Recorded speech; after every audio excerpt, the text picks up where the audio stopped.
Hello and welcome to the Healthy Start Booster webinar series. This webinar is intended to build your knowledge on some of the key concepts around healthy eating and active play in the early years. These concepts are covered in the Healthy Start online course. We hope that this webinar helps to refresh your mind on these important topics and that you feel inspired to keep improving healthy eating and physical activity for the children in your care. My name is Michelle DeCourcy, and I'm a Project Development Coordinator at the Recreation and Parks Association of New Brunswick. Recreation New Brunswick is a not-for-profit organization, and we're dedicated to advancing the recreation and parks field by broadening the knowledge and experience base of our members and by advocating for the value and benefit of leisure and recreation opportunities for everyone. We act as an umbrella organization for municipal rec departments, offering leadership, resources, training, and a link to government and national bodies. Recreation New Brunswick is one of the Healthy Start partners from New Brunswick, supporting healthy, active children in early years settings. This webinar is all about rethinking risk in active outdoor play. So the webinar will cover the meaning of play and risky play, some of the benefits of risky play, its elements, a few recommendations for managing risk, tips for incorporating it in your early learning setting, and some other tips for making risky play accessible for all. Before we get started, I would like to begin by acknowledging that the land on which we gather is treaty land and the traditional territory of the Indigenous peoples of Canada. We pay our respect to the First Nation and Métis ancestors of this place and reaffirm our relationship with one another.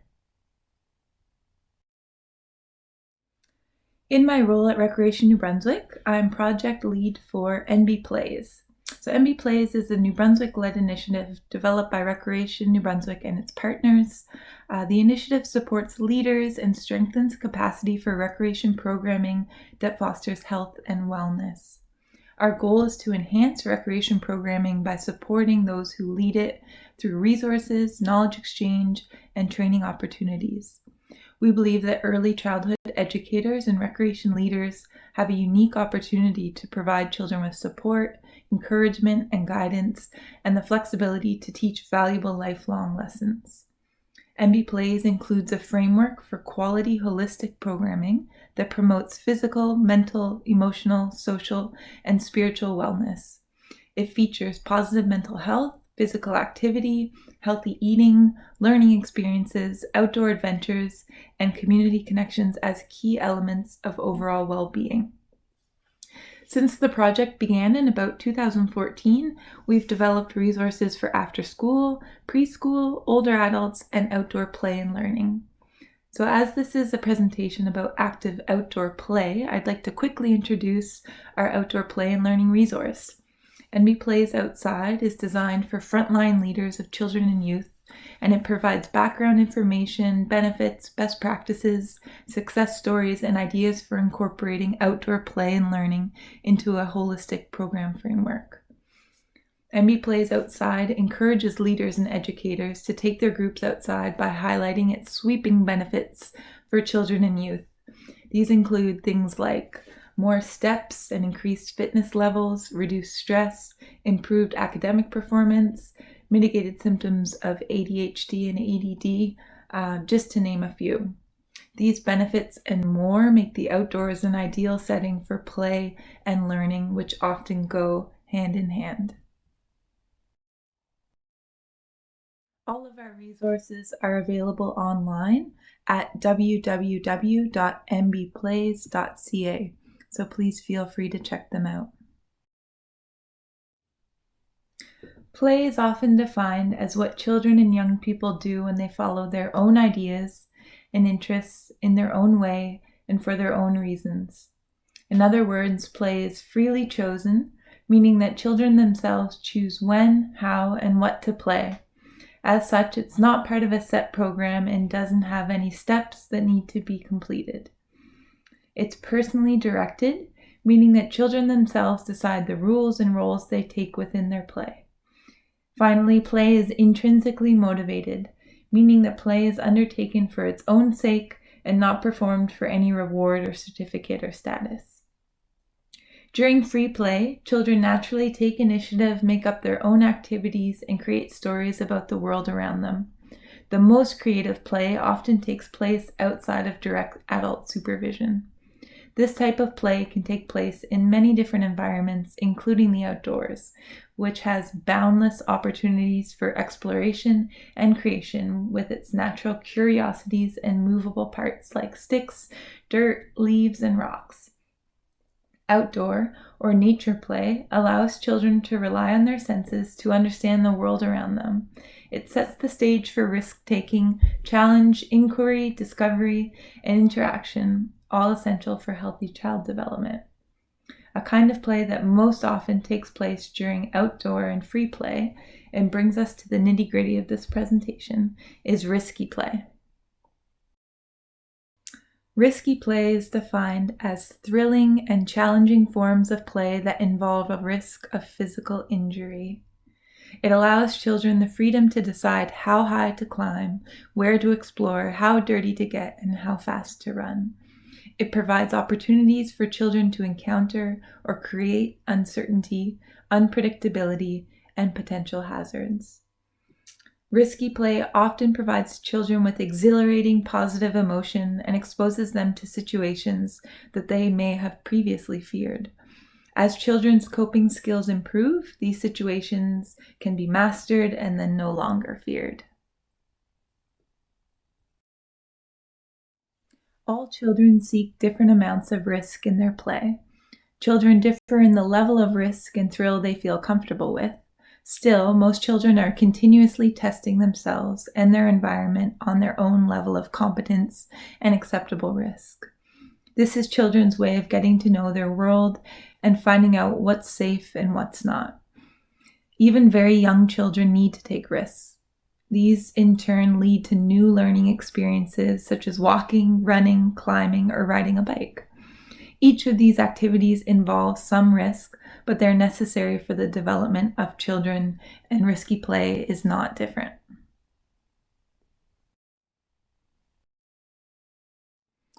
A researcher by the name of Tim Gill has identified 4 key arguments in support of risky play in childhood.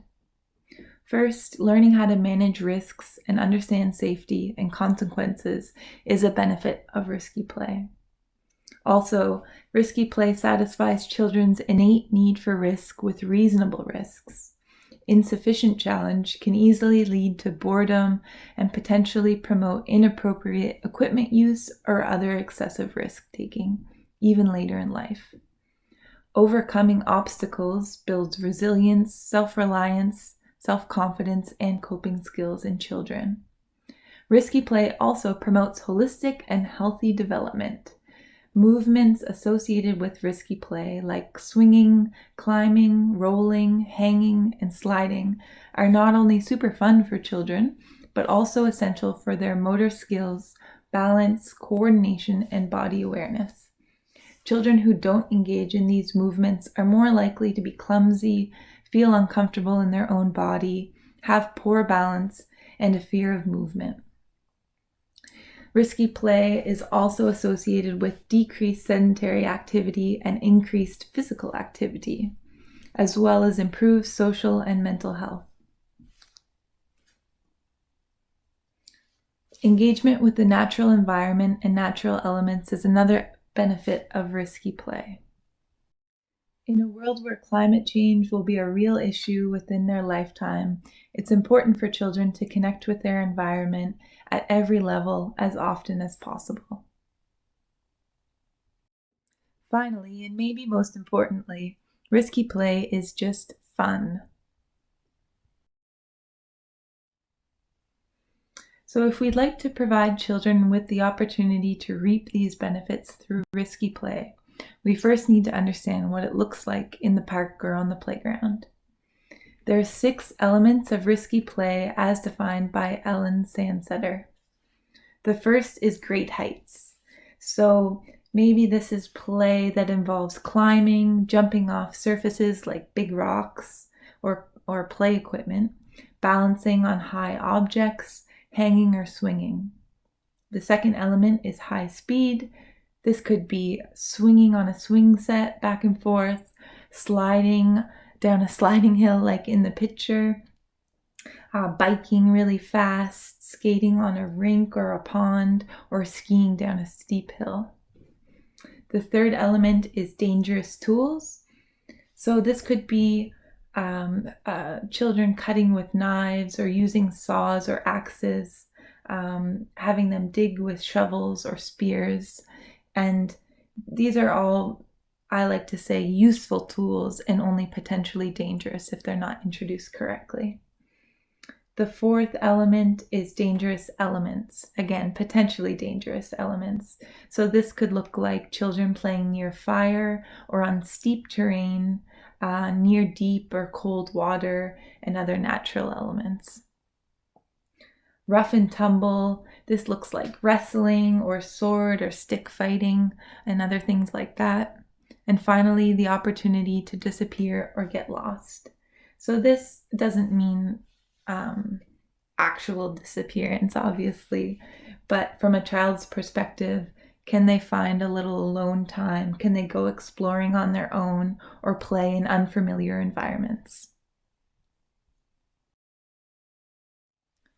Despite all the benefits and all the fun associated with risky play, there are a number of factors that limit opportunities for it.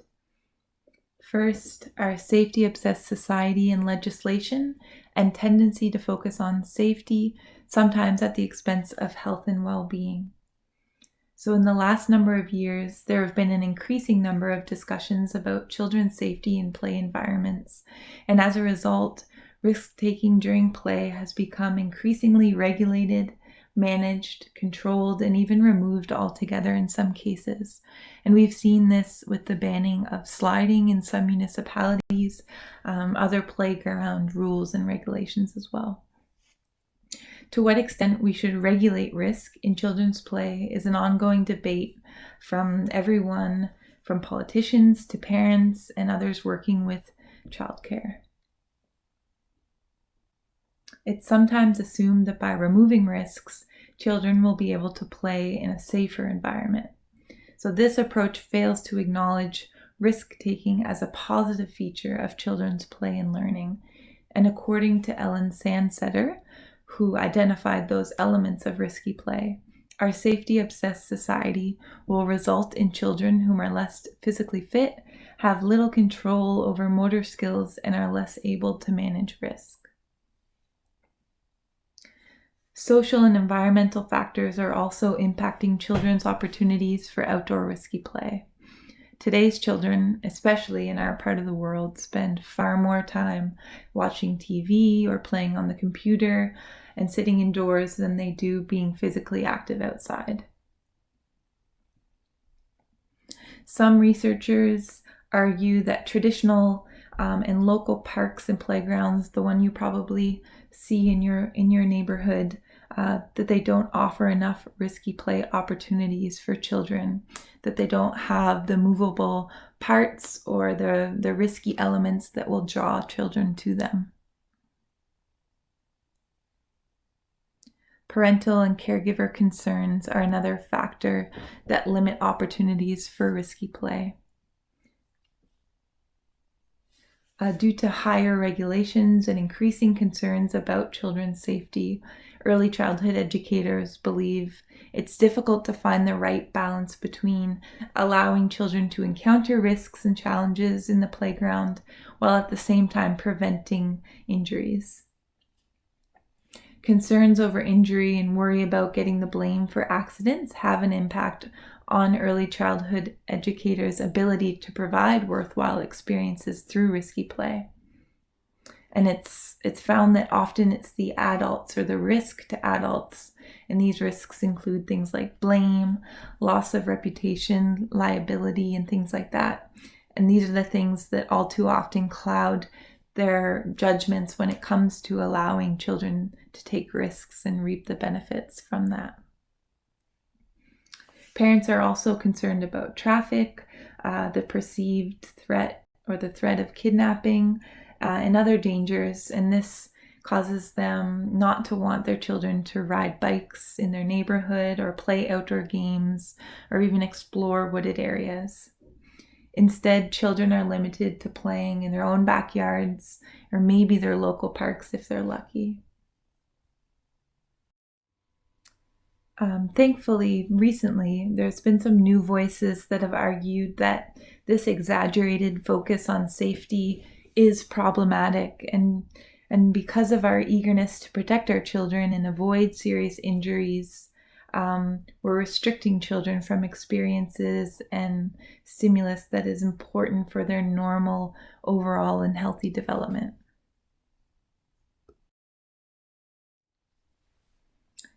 So when talking about risky play, it's very important to distinguish between a risk and a hazard. A risk is something the child can see and can learn to assess. The easiest way to think of it is a risk is something that they or we can judge. So for example, how high can you go on a swing, jump off, fly through the air, and land safely on the ground? We can see all of those things. This is good. So children can learn physical literacy this way by starting small, swinging just a little bit before jumping, and then becoming more adventurous, so swinging all the way to the top and jumping high in the air. A hazard is a risk that children cannot see. So a hazard is something that cannot be judged. For example, maybe on that same swing set, there's a pivot worn through in the equipment and it could give way unexpectedly. So this can't be judged by the child, so it's not good and must be avoided by good management practices like checking our equipment regularly. Putting children in danger of serious harm is definitely not risky play, and risky play that involves hazards should be reconsidered. So how do we manage risk as an early childhood educator? How do you balance the benefits of risky play against potential injury? And how do you introduce challenges while keeping hazards to a minimum? How can you offer children adventure but also keep them safe? So it's your role as an early childhood educator to use your own professional judgment to find these answers and help promote risky play in your early childhood setting. So a good summary of managing risk and balancing these things is creating an environment that's as safe as necessary and not necessarily as safe as possible. So to do this, it's important again to distinguish between risks and hazards. So really important to keep in mind the difference and ensure that hazards are eliminated whenever possible and that risks are made as apparent as possible to young children. So this means designing spaces where the risk of injury comes from things that children can readily appreciate and see, like heights, for example, and where hazards that children may not see or appreciate, such as faulty equipment or even really small stones for young children that they could swallow, where these things are fixed or eliminated. Regular inspection and maintenance of equipment is also essential. So when equipment or tools which could be dangerous are introduced, children need to be shown how to use them safely, and how this can be done needs to be incorporated into planning. It's also essential for your program or center to have very clear policies and procedures when it comes to risky play. These need to outline your position on risk and risk assessment and safety. And these policies and procedures need to be shared and openly discussed with parents. It's also important that early childhood educators raise awareness about risky play for parents, and communication between educators and parents is key to promoting the benefits of risky activities.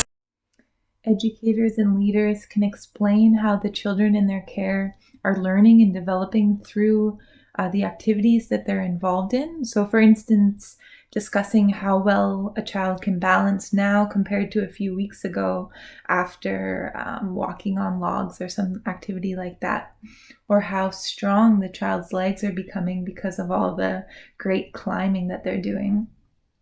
So this will help reassure parents and caregivers that the children are developing and learning in an environment that's exciting and challenging, but where unnecessary risk is managed. So if you as an educator are confident about risky play benefits and your own risky play policies within the setting, this will help ease any parental or caregiver anxiety. So another important aspect of managing risk and promoting it as well is teaching children about risk and encouraging them to make their own risk assessments of situations. So to think about the possible consequences of their actions. And this can be done through asking a lot of questions. So maybe, for example, what do you think might happen if you hold a knife like this? Or what could happen if we hang from this branch versus maybe this stronger branch? And finally, really clear and evidence-informed procedures and developing a rigorous risk assessment process is key to managing risk in your program or center.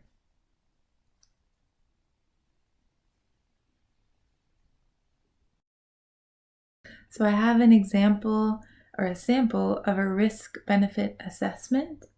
And this risk-benefit assessment, you'll notice it's not just a risk assessment, but it includes the word benefit as well, which is very important.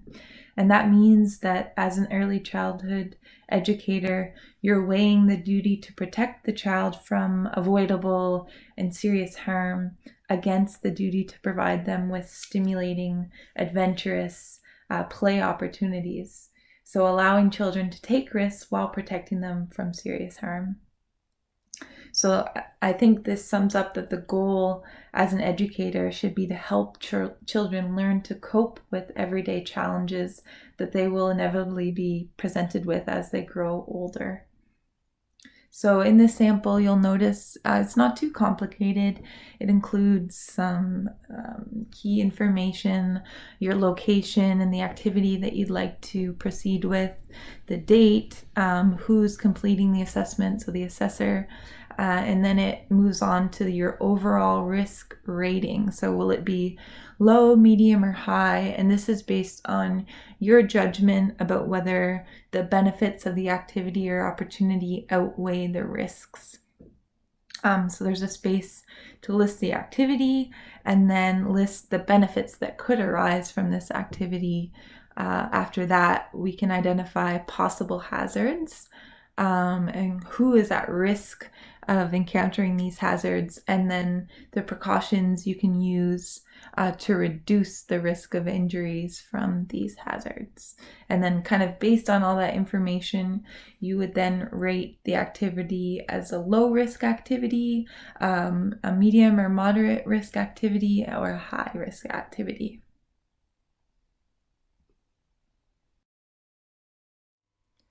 So to give you an example of this risk-benefit assessment in action, I've chosen an activity to use in it.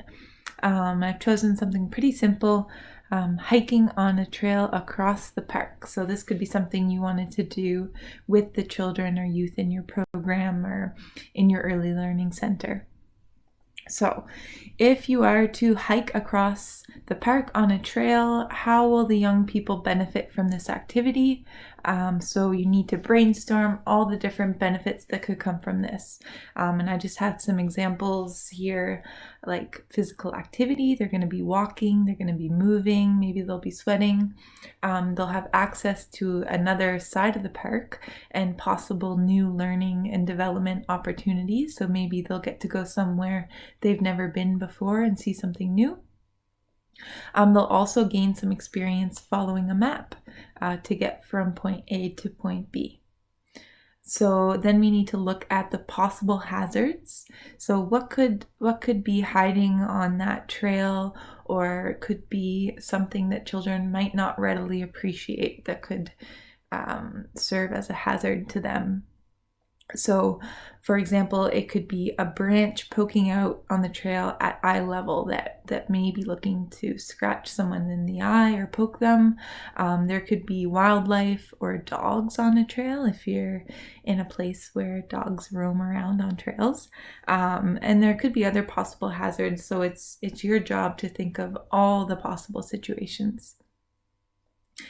Who is at risk in this situation? So it would be anyone hiking on the trail. So the children in your care or yourself as an educator. Maybe you have parents along as well who are volunteering, and they would be included in that as well. What precautions can you take to reduce any risks that arise from the hazards? So these could be things like reviewing your buddy system rules and travel or trail etiquette before you go out on the hike. So just reviewing all those procedures and things that the children need to keep in mind.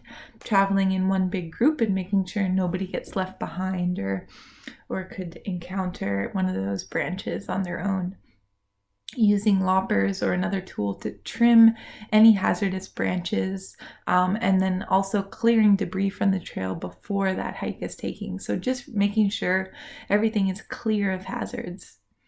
And then finally, you need to look at those initial possible hazards and the precautions that you've taken and assess the overall risk. And because in this situation, the trail would have been kind of pre-used and pre-assessed, and any hazardous things would have been removed, the overall risk here would be quite low, and the benefit would be definitely outweighing any potential risk. So finally, some tips for incorporating risky play. Early childhood education settings can give every child the opportunity to stretch themselves and maximize their potential. As you know, children are competent, confident, and capable learners, and they're able to make choices and decisions.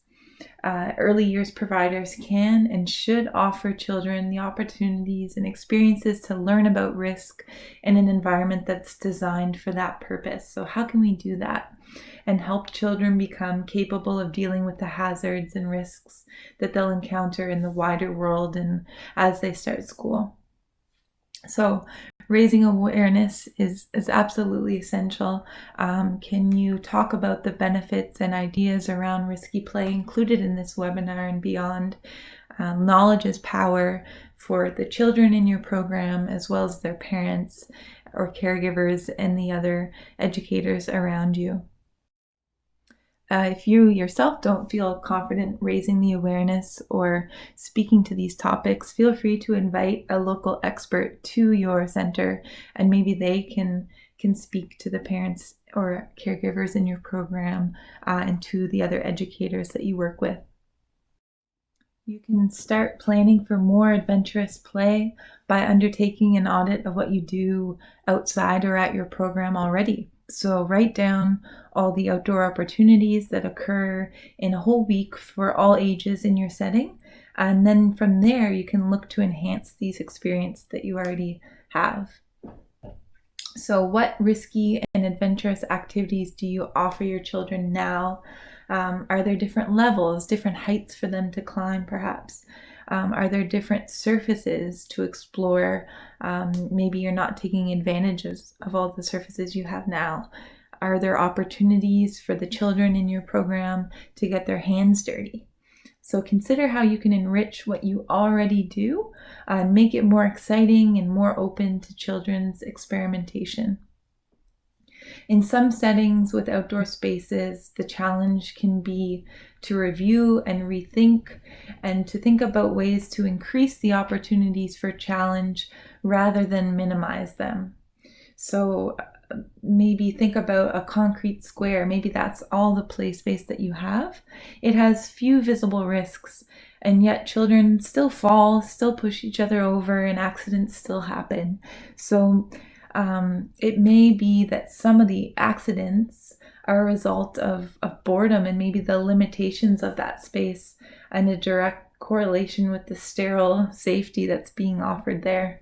So maybe if they had a challenge of maybe a pile of movable logs or other sticks and rocks to scramble over, the risks would be more focused, and they could be discussed and managed and provided as a learning opportunity. A flat piece of grass, maybe that's your play space, and that can be rethought as well. So it has few visible risks, but again, children still run into each other, trip over things, and accidents do happen. Think about maybe taking a big scoop out of that grass, digging out the middle, and create a hole or hollow to roll into or to fill with water and make mud pies in. This way the risks would be focused and again could be discussed and managed, and learning could take place. Risky activities can mean moving water around too. So maybe you're using some different funnels or guttering, and though it's not clean or tidy or even micromanageable, it's definitely creative and engaging. And getting dirty is a wonderful learning experience that I think we should all be allowed to have. Maybe your setting doesn't have outdoor space at all, or much of it, and you need to rely on outings. These too can offer opportunities for risk, and the risks just look a little bit different. So maybe children have to pack their own snacks or make their own sandwiches for the trips. And there they can maneuver new tools. They can learn how to take care of themselves. They risk their choice of food and fillings, and risk having a sandwich that falls apart. But they're also learning responsibility for caring for themselves, for carrying their own backpacks, for bringing their own extra clothing and those sorts of things, and becoming more independent. Ensuring that your space supports different ages and abilities is also very important. Recognizing that what may be physically challenging or interesting and risky for a 2-year-old may not provide the same satisfying or challenge for a 4-year-old. So please observe the children closely and identify those who need greater challenge or specific support. So in addition to children's age, their individual dispositions are an important consideration when planning activities. So when you're building an activity or an experience, make sure it's matched to children's abilities and interests, disposition, and developmental needs. Always think about what you want to gain from the experience, what children have to learn. And we know from research that early childhood is an important time for developing children's ability to persevere, to take risks, to solve problems, to develop confidence and independence, to nurture their curiosity, and to develop their own identity as a learner. So what are you hoping to gain from your experience?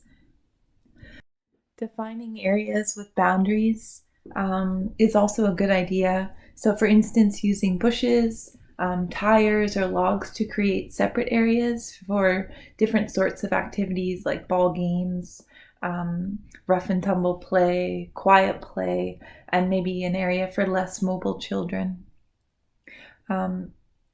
If you're concerned that young children could be injured by fast-moving swings or things like that, a visible barrier around the swing could help to enclose it.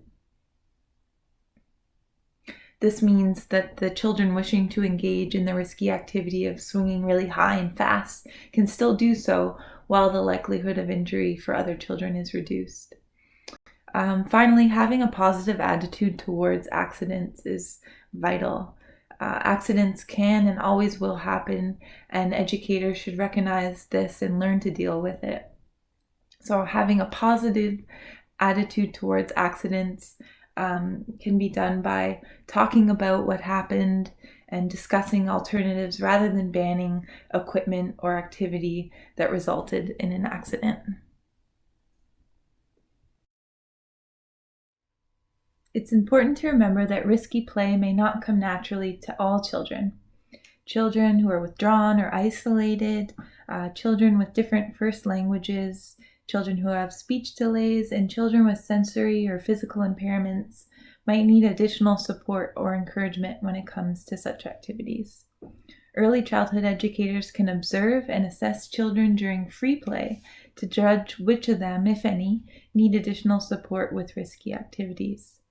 Some ways in which early childhood educators can encourage and support all children and make it risky play accessible for all include by modifying the environment to meet the needs of each child, to be aware that some children may need longer to feel confident in certain activities like balancing or tree climbing, to encourage children to help each other and to create a buddy system that fosters cooperation, and to be aware of their own and others' perceptions about risky play and gender, taking care to promote risky play for both girls and boys.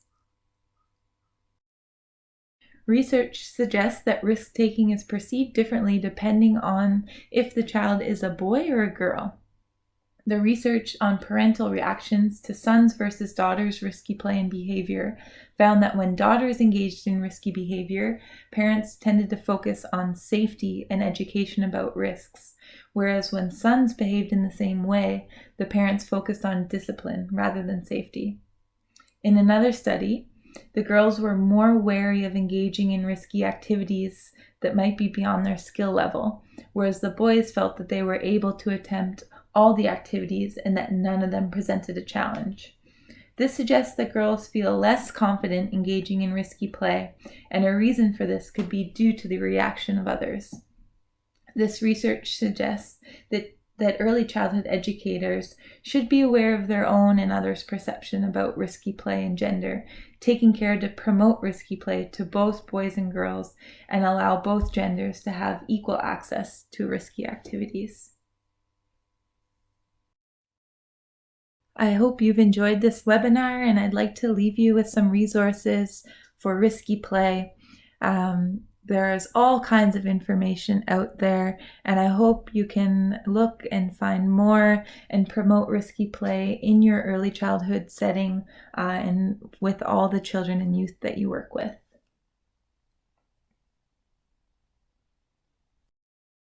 So thank you for taking this Healthy Start Booster webinar. You play a vital role in providing a healthy start for the children in your care. Thank you for all the work that you do. Feel free to check out the list of resources on our website.